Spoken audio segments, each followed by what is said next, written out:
नहमदुहु व नुसल्ली अला रसूलिल करीम अम्मा बाद फ़अऊज़ु बिल्लाहि मिनश शैतानिर रजीम बिस्मिल्लाहिर रहमानिर रहीम इन्नश शिर्क लज़ुल्मुन अज़ीम सदक़ल्लाहुल अज़ीम। मेरे मोहतरम बुज़ुर्गों, दोस्तों, आज मैं जो गुफ्तगू करने वाला हूँ, आप इस वीडियो को पूरा देखिए, कट कर देंगे और वीडियो अच्छी लगे तो आगे शेयर ज़रूर कीजिएगा। मुझे लाइक सब्सक्राइब से कोई मतलब नहीं है। मैं ये सदका जारिया के लिए वीडियो बनाता हूँ। हक़ आपका जानना हक़ है, इसलिए बनाता हूँ। देखिए, बात दरअसल ये है कि हम हमारे मुआशरे में अपनी हालत आज मुआशरे में देख रहे हैं कि आज हमारे मुआशरे में कुछ फ़िरके, मैं किसी फ़िरके का लेकर बात नहीं कर रहा हूँ कि ये देवबंदी, वहाबी, सुन्नी, शिया, आले हदीस नहीं, आज सारे फ़िरके से निकल के आप मेरी बात सुनिएगा। कुछ एक फ़िरका है जो शिर्क पे जोर देता है, शिर्क को फैलाने में, बुत परस्ती, पीर मुर्दी का मतलब बढ़ावा देता है। आप खुद अपने ठंडे दिमाग से सोचें कि आप सल्लल्लाहु अलैहि वसल्लम जब दुनिया में आए तो उन्होंने उस समय का दौर क्या था।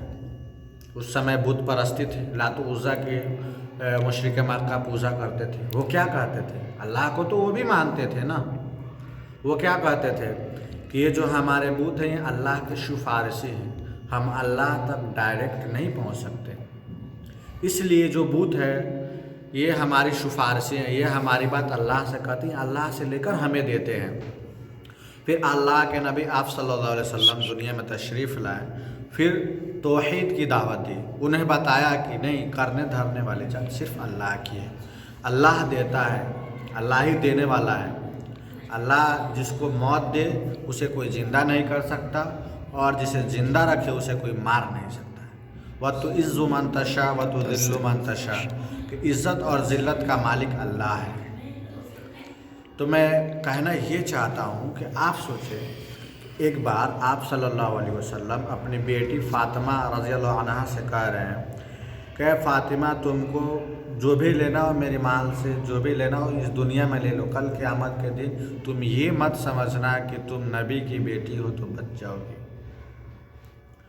फिर आप सोचिए कि नबी, तमाम नबियों के नबी, इमामुल अंबिया, वो कह रहे हैं कि अपनी बेटी से कि तुम्हें जो लेना है यहीं ले लो, हम क़यामत के दिन तुम्हारा कुछ काम नहीं आएंगे। काम क्या आएगा? अपना आमाल। कल क़यामत के दिन सब कोई नफसी नफसी के आलम में होगा। इब्राहिम अलैहिस्सलाम कहेंगे कि या अल्लाह, मैं अपने बेटे इस्माइल की बात नहीं करता। ईसा अलैहिस्सलाम कहेंगे या अल्लाह, मैं अपनी माँ मरियम का सवाल नहीं करता, या अल्लाह तू मेरी जान बचा। हर नबी अपनी जान की फ़िक्र करेंगे, जबकि नबी तो मासूम होते हैं, वो जन्नत के लिए ही बने हैं। जब वो अपनी जान की फ़िक्र करेंगे तो आपके ये पीर बाबा कैसे आपको बचा लेंगे? नबी तो जन्नती हैं, जन्नत नबियों के लिए ही बना है, तो आप ये कैसे तसव्वुर कर रहे हैं कि पीर साहब हमारे हमको बचा लेंगे? कहीं पीर साहब ही जन्नत में ना जाने वाले हों? अब अल्लाह बेहतर जानता है। तो बहरहाल अल्लाह के नबी जनाब मोहम्मद रसूलुल्लाह सल्लल्लाहु अलैहि वसल्लम ने दुनिया में आए तो एक अल्लाह की दावत दी, तौहीद की दावत दी, जो इनका अक़ीदा है कि अल्लाह के ये पीर सिफारिशी हैं, अल्लाह से लेकर हमें देते हैं। हम मज़ार पे, हम यहाँ इसलिए जाते हैं कि अल्लाह से हमें लेकर देते हैं। तो हमारे मेरे भाई बताइए, इनमें और मुशरिक मक्का के अक़ीदा में क्या फ़र्क है? फिर हम जब समझाते हैं इन्हें तो हमें वहाबी, देवबंदी, खारजी, दुगा, अजीब अजीब सा अल्फाज से हमें लक़ब से बुलाया जाता है। मेरे भाई, एक अल्लाह की दावत दीजिए, इसी में हम सब की भलाई है, इसी में हमारी दोनों जहान की कामयाबी है। अल्लाह के नबी ने बहुत से, आप जब कुरान और हदीस का मुताला करेंगे तो आपको बहुत साफ तौर पे वाज़े हो जाएगा कि क्या हक़ है, क्या बातिल है। मैं यही कहना चाहूँगा कि पीर को मानना गलत नहीं है, पीर को आप मानिए, अच्छे पीर हों। आजकल तो मार्केट में बहुत सारे पीर बाबा मिले हैं जिन्हें ये भी पता नहीं है कि फ़जर में कितनी रकात हैं। फजर की कितने रकातों में कौन कौन सी है, फ़र्ज कितने हैं, सुन्नतें कितनी, ये भी पता नहीं है। उनका कोई कुरान का सूरा याद नहीं है। और अल्लाह के नबी जनाब मोहम्मद रसूलुल्लाह सल्लल्लाहु अलैहि वसल्लम फरमा रहे हैं कि जिसको एक कुरान का एक सूरा भी याद नहीं, उसका दिल ऐसा है जैसे कब्रिस्तान। आप सोचिए ना, हम कैसा पीर बना लिए हैं। पीर का मतलब होता है जो अल्लाह से राबता में हो। आदमी उसको देखे तो मतलब अल्लाह वालों को देखे तो अल्लाह की याद आ जाए, इसे पीर कहते हैं। ना कि कोई भी राह चलता, कोई भी खबरों को ऐसा कर लिया है, चादर चढ़ा दिया है, आप उसे हम पीर समझ बैठे। कि हमारी गलत फहमी है भाई, इससे निकले। ये भी नहीं है कि आप पीर का दामन नहीं थामेंगे, नहीं पकड़ेंगे, पीर बाबा के मुरीद नहीं होंगे तो आप जन्नत में नहीं जाएंगे।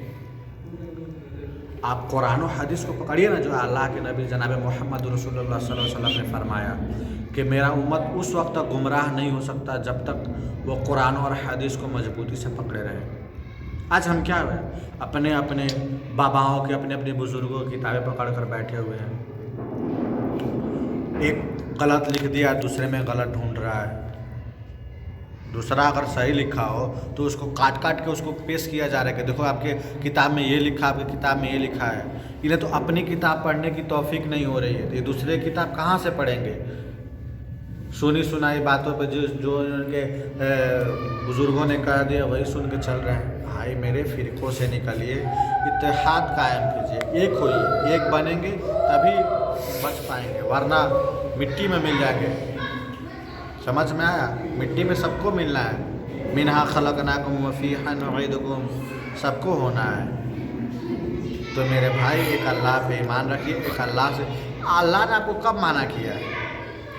सपोज़ मानिए कि आप अपनी माँ को एक दिन में 5 दफ़ा 7 दफ़ा बुलाएंगे अम्मी अम्मी, बिना मतलब के, वो गुस्सा हो जाएगी। लेकिन अल्लाह तो गुस्सा नहीं हो रहा। अल्लाह कब आपको कहा है, अल्लाह ने आपको कहीं कुरान में कहा है आप मुझे छोड़ के मेरे नबी से मांग लीजिए या मेरे वली से मांग लीजिए। कि क्यों मतलब ये कर रहे हैं कि कुरान में लिखा है वलियों से मांगना। भाई अल्लाह इन्नल्लाह अला कुल्ली शैइन क़दीर, अल्लाह कह रहा है हम हर चीज़ पे कादिर हैं। उसने तो नहीं कहा कि वली हर चीज़ पे कादिर है, चाहे हमारे नबी हर चीज़ पे कादिर है। क्यों अपने फ़िरक़ों में पढ़कर लोगों को गुमराह कर रहे हो, क्यों कर रहे हो यार। खुदा का खौफ करो, अभी भी वक्त है। मरने के बाद कोई फ़ायदा नहीं होगा। रहती दुनिया में सुधर जाओ, एक अल्लाह की दावत हो, दीन की दावत हो, हक़ की दावत हो। अपने फ़िरक़ों को साइड में रखो। ये जितना अल्लाह का नाम नहीं लेते, जितना नबी का नाम नहीं लेते, जितना सहाबा का नाम का जिक्र नहीं करते, उतना तो ये बाबाओं का जिक्र करते हैं, अपने वलियों का जिक्र करते हैं, इनके जो सरपरस्त हैं उनका जिक्र करते हैं। भाई आप सल्लल्लाहु अलैहि वसल्लम की उम्मती हैं, सहाबा कराम के ग़ुलाम हैं, उनका जिक्र कीजिए ना। बहरहाल मैं आपको यही समझाना चाहता हूँ, बताना चाहता हूँ कि हर चीज़ से निकलिए, फ़िरका परस्ती से बाहर निकल कर कुरान और हदीस का मुताला कीजिए। कुरान के अंदर पढ़ेंगे तो साफ साफ अल्लाह कह रहा है कि अल्लाह के नबी कह दीजिए, ऐ नबी कह दीजिए कि मैं तो अपने किसी भी नफ़ा नुकसान का मालिक नहीं हूँ। कुरान आप पढ़िए, फ़िरका परस्ती से निकल कर आपको खुद सब तरह वाज़े हो जाएगा। पहले आप अपने फ़िरके से तो निकलिए, फ़िरका से निकलेंगे तो खुद समझ में आ जाएगा। जब हयात सहाबा के वाक़यात को पढ़ेंगे, आप सल्लल्लाहु अलैहि वसल्लम ने दीन को कैसे फैलाया, क्या हुआ, इससे बाहर निकलिए तब समझ में आएगा। मैं आपको बता रहा हूँ कि आजकल कितने गुमराहियाँ फैलाई जा रही हैं, पीर को दिखाया जा रहा है। इससे बाहर निकलिए ना। आपको अल्लाह ने आपको कब मना किया देने के लिए। अच्छा आप बताइए, एक मेरी बात बताइए, आप लोगों से पूछ रहा हूँ कि छुरी के अंदर काटने की सलाहियत है, छुरी काटती है, छुरी के अंदर काटने की सलाहियत है, तो इस्माइल अलैहिस्सलाम को क्यों नहीं काट दी जब इब्राहिम अलैहिस्सलाम ज़बह कर रहे थे। क्यों? क्योंकि अल्लाह की मर्ज़ी नहीं थी। आग के अंदर जलाने की सिफत है, आग जलाती है। और तो आग ने फिर इब्राहिम अलैहिस्सलाम को क्यों नहीं जला दिया बताइए। वो सबसे डेंजरस आग थी, कितने महीने कितने सालों से उस आग को लगाया जा रहा था। फिर वो आग इब्राहिम अलैहिस्सलाम को क्यों नहीं जला दी, क्योंकि अल्लाह ने नहीं चाहा। पानी के अंदर डुबोने की ताकत है, सिफत है, फिर सहाबा करम को क्यों नहीं डुबा दिया कि समुंदर के ऊपर घोड़े दौड़ा दिए? कभी सोचा है आपने? फिक्र कीजिए, सोचिए, आपका ईमान है, आपको जवाब देना है अल्लाह के यहाँ, आपका पीर बाबा नहीं देगा। आप खुद सोचिए, जो ये शेख अब्दुल कादिर जिलानी रहमहुल्लाह के बारे में या और दिगर जितने भी बुजुर्गान दीन हैं, उनके नाम पे ये चंदा धंधा कर रहे हैं, अपना पेट पाल रहे हैं ना, उन्होंने कभी नहीं कहा कि मेरे जाने के बाद ये करना, कभी नहीं कहा। कभी आपने सोचा है? कभी उन्होंने नहीं कहा। अगर अल्लाह ने उनको इख्तियार दे दे, ताकत दे दे, तो मैं अल्लाह की कसम खा कर कह रहा हूँ कि वो अपनी कब्र से उठकर सबसे पहला काम करेंगे कि इनको दौड़ा दौड़ा के मारेंगे, क्योंकि उन्होंने कभी शिरक नहीं किया। उन्होंने उन लोगों ने भटके हुए लोगों को अल्लाह की तरफ बुलाया, ना कि अल्लाह की तरफ जाने वाले लोगों को भटका दिया। समझ में आ रही है हमारी बात? ये फिर हम पे कुछ लोग आएंगे, हमारी वीडियो देखेंगे और फिर हम पे वहाबी का फतवा लगाएंगे, गुमराह करने वाला का फतवा लगाएंगे। भाई हमें फतवा से डर नहीं लगता है, हमें खौफ खुदा से डर लगता है, हमें अल्लाह से डर लगता है, अल्लाह की बनाई हुई जहन्नम से डर लगता है। इसीलिए मैं चाहता हूँ कि मुझसे जितना हो सके मैं आप लोगों तक बात पहुँचाऊँ। आप लोग इससे संभलिए और दीन हक़ को थामिए और हमारी वीडियो को आगे शेयर कीजिए जो लोगों को ऐसा लग रहा हो। ठीक है, अस्सलाम वालेकुम।